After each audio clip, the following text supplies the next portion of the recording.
नमस्कार साथियों, जैसा कि आप सब जानते हैं आहूजा न्यूज चैनल कोई प्रोफेशनल चैनल नहीं है। सोशल मीडिया का ये वो प्लेटफॉर्म है जहां पर कानून की विशेष जानकारियां दी जाती है। देश की अदालतों द्वारा दिए जाने वाले महत्वपूर्ण फैसलों को सामान्य भाषा में समझाया जाता है। विधिक जागरूकता के उद्देश्यों के साथ सूचनाओं का आदान प्रदान करना हमारी महत्वपूर्ण जिम्मेदारी है ताकि आम जन को अपने अधिकारों व कर्तव्यों का पता चल सके। तो आइए देखते हैं न्यायिक जगत से जुड़ी हुई महत्वपूर्ण खबरें आहूजा न्यूज चैनल पर। आपराधिक पृष्ठभूमि की कमी और अन्य परिस्थितियों का हवाला देते हुए सुप्रीम कोर्ट ने हाल ही में अपने 2 नाबालिग बच्चों की हत्या के आरोपी एक व्यक्ति की मौत की सजा को बिना किसी छूट के आजीवन कारावास में बदल दिया। कोर्ट ने इस सिद्धांत की पुष्टि की कि मृत्युदंड को दुर्लभतम मामलों में कम करने वाली और गंभीर परिस्थितियों पर गहन विचार करने के बाद दिया जाना चाहिए। चूंकि अपीलकर्ता का कोई आपराधिक पृष्ठभूमि नहीं थी, घटना से पहले उसके अपने परिवार के साथ अच्छे संबंध थे और अन्य परिस्थितियों पर निचली अदालतों द्वारा विचार नहीं किया गया था, इसलिए कोर्ट ने स्वामी श्रद्धानंद टू बनाम कर्नाटक राज्य 200813 SCC 767 और दीन दयाल तिवारी बनाम उत्तर प्रदेश राज्य जैसे उदाहरणों पर भरोसा करते हुए मृत्युदंड को बिना किसी छूट के आजीवन कारावास में बदलना उचित समझा, जिसका अर्थ है कि अपीलकर्ता को अपना शेष जीवन जेल में बिताना होगा। न्यायालय ने कहा, हम निर्देश देते हैं कि अपीलकर्ता दोषी के गले से जल्लाद का फंदा हटा दिया जाए और इसके बजाय उसे भगवान द्वारा दी गई अपनी अंतिम सांस तक जेल में रहना चाहिए।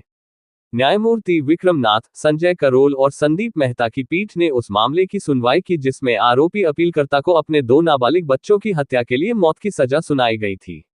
अपीलकर्ता पीएनबी में काम करने वाला एक बैंक मैनेजर था जो शादीशुदा था और उसके 2 बच्चे थे। वह अपनी साली सविता के जीवन विकल्पों और व्यवहार से नाखुश था और एक सहकर्मी के साथ उसके रिश्ते पर आपत्ति जताता था। वह अपनी पत्नी सुंदरी से कहता था कि वह सविता को अपने तौर तरीके बदलने के लिए कहे, लेकिन उसकी पत्नी उसका साथ नहीं देती थी। उन्हें सबक सिखाने के लिए अपीलकर्ता ने सविता और उसकी मां सरस्वती की हत्या कर दी। फिर उसने अपने बच्चों को मारने और आत्महत्या करने का फैसला किया। उसने अपने 10 साल और 3.5 साल के बच्चों को पानी की टंकी में डुबो दिया।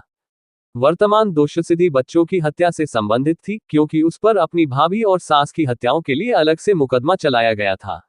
मृत्युदंड की पुष्टि करने के उच्च न्यायालय के निर्णय से व्यथित होकर उसने सर्वोच्च न्यायालय में अपील की, जिसमें तर्क दिया गया कि निचली अदालतों ने मृत्युदंड को आजीवन कारावास में बदलने के लिए उसके पक्ष में मौजूद कम करने वाली और गंभीर परिस्थितियों पर विचार नहीं किया है। आक्षेपित निर्णय को पढ़ने पर न्यायमूर्ति करोल द्वारा लिखित निर्णय ने अपराध की बर्बरता और बच्चों की असहायता को स्वीकार किया जिन्हें उनके पिता ने मार डाला था। हालांकि इस बात पर जोर दिया गया कि मृत्युदंड केवल दुर्लभतम मामलों में ही लगाया जाना चाहिए, सभी कम करने वाली और गंभीर परिस्थितियों पर विचार करने के बाद। न्यायालय ने जोर देकर कहा कि आपराधिक पृष्ठभूमि की कमी, हिरासत में अच्छा व्यवहार और सुधार की संभावना जैसे कारक मृत्युदंड को आजीवन कारावास में बदलने के आधार हो सकते हैं। इस प्रकार न्यायालय ने अपील को आंशिक रूप से स्वीकार कर लिया तथा अपीलकर्ता को दी गई सजा को मृत्युदंड से आजीवन कारावास में बिना किसी छूट के संशोधित कर दिया। अपनी भाभी के रिश्ते के प्रति नापसंदगी के कारण व्यक्ति द्वारा की गई हत्या की होड़ पर टिप्पणी करते हुए सर्वोच्च न्यायालय ने जियो और जीने दो के सिद्धांत के महत्व पर जोर दिया। आखिरकार ये बिना कारण नहीं है कि प्रसिद्ध कहावत है, जियो और जीने दो, जिसका अर्थ है कि लोगों को दूसरों के जीने और व्यवहार करने के तरीके को स्वीकार करना चाहिए, खासकर यदि उनके काम करने का तरीका किसी के अपने तरीके से अलग है। केस का शीर्षक, रमेश ए. नायका बनाम रजिस्ट्रार जनरल, कर्नाटक उच्च न्यायालय आदि।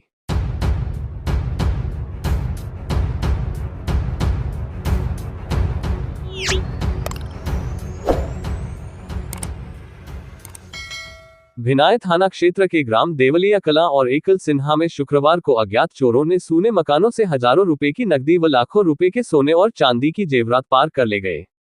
दोनों ही मामलों में पीड़ितों ने पुलिस थाना भिनाय में अज्ञात चोरों के खिलाफ चोरी के मामले दर्ज करवाए हैं।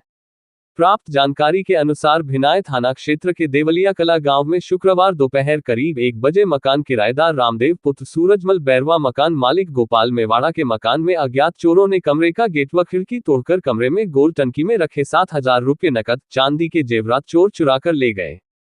पीड़ित रामदेव बैरवा ने पुलिस कंट्रोल रूम में सूचना देने के बाद पुलिस थाने में उपस्थित होकर रिपोर्ट दर्ज कराई। रिपोर्ट में बताया कि वह देवलिया कला में गोपाल मेवाड़ा के मकान में कमरा किराए लेकर रहता है। दोपहर करीब 12:30 बजे वह घर पर ताला लगाकर जानवरों को पानी पिलाने के लिए गया था। दोपहर 2:30 जब वापस लौटा तो कमरे की खिड़की व गेट टूटा हुआ था।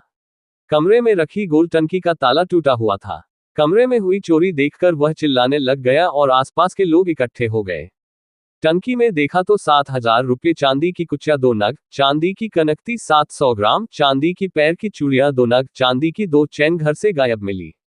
खिड़की से देखा तो मकान मालिक के अंदर कमरे के भी ताले टूटे हुए मिले, जिसकी मकान मालिक को भी सूचना दी गई, जो भीलवाड़ा से आने पर उनके कमरे में हुई चोरी का पता चल सकेगा।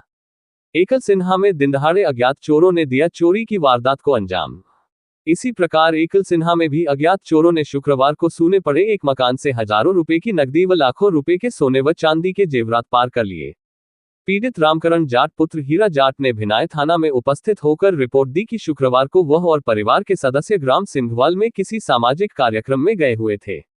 शाम 4:40 पर पीड़ित व उसके परिवार के सदस्य घर आए तो देखा कि मकान के मुख्य दरवाजे के ताला लगा हुआ था, परंतु अंदर जाकर देखा तो 2 कमरों के ताले टूटे हुए थे, वही कमरे के अंदर रखी अलमारी के ताले टूटे हुए थे। पीड़ित ने रिपोर्ट में बताया कि अज्ञात चोर अलमारी से 60,000 रुपए की नकदी, 1.25 किलो चांदी के गहने, 1 तोले की सोने की अंगूठी, 8 ग्राम के सोने के 3 मांगलिया, सोने की जोधनत, करीब 2 तोला सोने के झेले आदि सामान चुराकर ले गए तथा अलमारी में रखे हुए कपड़े लते व दस्तावेज बिखरे पड़े थे। पीड़ित ने देर शाम पुलिस थाना भिनाय में उपस्थित होकर चोरी की रिपोर्ट दर्ज करवाई। भिनाय थाना पुलिस ने देवलिया कला व एकल सिन्हा में हुई चोरी के मामले दर्ज कर जांच शुरू कर दी है।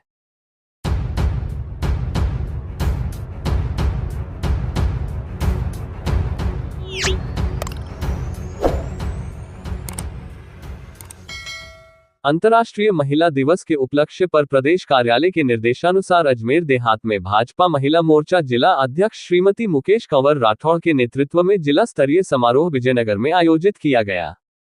कार्यक्रम में मुकेश कंवर ने राज्य और केंद्र सरकार की जन कल्याणकारी योजना की जानकारी दी। चित्रा टेलर ने अंतर्राष्ट्रीय महिला दिवस पर महिलाओं को कहा, नारी शक्ति किसी से कम नहीं है। मंजू जांगिर ने महिलाओं को हर जगह सजग करने की बात कही। देवकी तोलानी ने कहा, बेटी हमारे घर की शान है। लीला रावत ने भी महिलाओं को शुभकामना दी। प्रियंका शर्मा ने भी विचार प्रकट किए। कार्यक्रम संयोजक जिला महामंत्री श्रीमती चित्रा टेलर, सह संयोजक जिला मंत्री मंजू जांगिर, मंडल अध्यक्ष लीलाजी रावत, बेटी बचाओ बेटी पढ़ाओ संयोजक देवकी तोलानी, मंडल महामंत्री श्यामा देवी वैष्णव, बूथ अध्यक्ष प्रियंका शर्मा, मंडल महामंत्री कंचन रावत, मीडिया प्रभारी शिखा गुप्ता, मंडल मंत्री हेमलता मेवाड़ा, किरण कंवर आदि सैकड़ों महिलाएं उपस्थित रही। इस अवसर पर विभिन्न क्षेत्रों में उत्कृष्ट कार्य कर राजस्थान को गौरवित करने वाली महिलाओं को सम्मानित किया और डबल इंजन सरकार द्वारा महिला सशक्तिकरण पर उद्बोधन हुआ। साथ ही विभिन्न जनकल्याणकारी योजनाओं के अंतर्गत लाभार्थी महिलाओं को माला, दुपट्टा पहनाकर सम्मानित किया। साथ ही अंगदान, देहदान का भी संकल्प लिया। अंतर्राष्ट्रीय महिला दिवस की शुभकामनाएं।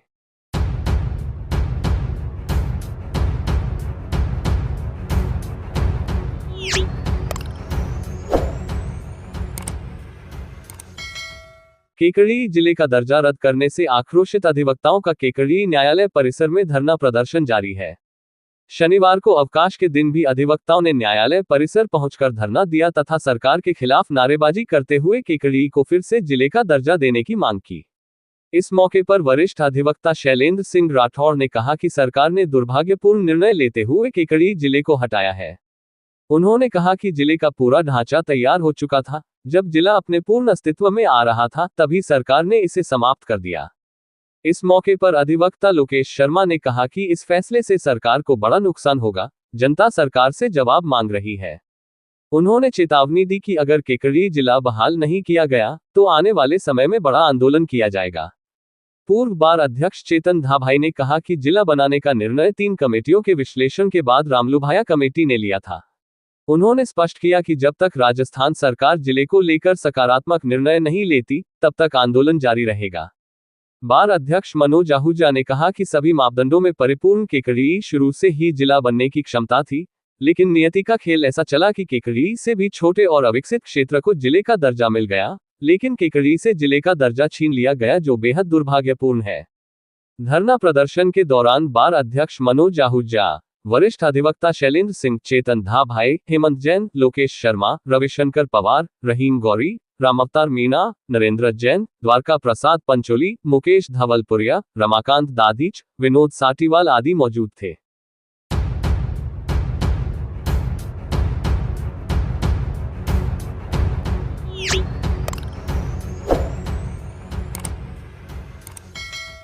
पूर्व मुख्यमंत्री व भाजपा राष्ट्रीय उपाध्यक्ष श्रीमती वसुंधरा राजे सिंधिया का 72वां जन्मदिवस भाजपा कार्यकर्ताओं द्वारा महिला दिवस के रूप में हर्षोल्लास पूर्वक मनाया गया। इस अवसर देवगांव गेट स्थित गौशाला में गायों को गुड़वहरा चारा खिलाकर सेवा दिवस के रूप में मनाकर उनके दीर्घायु व स्वस्थ जीवन की मंगल कामना की। भाजपा नेता राजेंद्र विनायका, वरिष्ठ नेता रामदेव माली, बलराज मेहरचंदानी व पूर्व मंडल अध्यक्ष अनिल राठी ने विचार व्यक्त करते हुए कहा कि वसुंधरा राजे सिंधिया के मुख्यमंत्रित्व कार्यकाल में किए गए विकास कार्यों के बारे विस्तृत जानकारी दी तथा उनके कार्यकाल में चलाई गई जनकल्याणकारी योजनाओं के कारण राजस्थान विकास के पथ पर तेजी से आगे की ओर बढ़ा है तथा आज भी वे योजनाएं आमजन के लिए कारगर साबित हो रही है।